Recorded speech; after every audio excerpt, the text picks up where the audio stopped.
Пригощаю Валерочку нашого. Смакуй, Валерочка, ось дивись тобі. Косточки. Ну, як, не косточки такі, а м'яско. Бо тобі таких косточок не можна.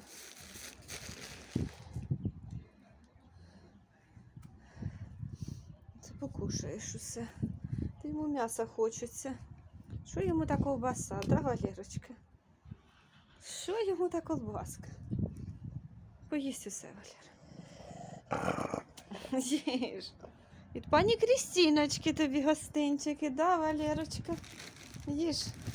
Все, пішла я. А ти наминай. Бачите, йому м'яса хочеться. Будочка його.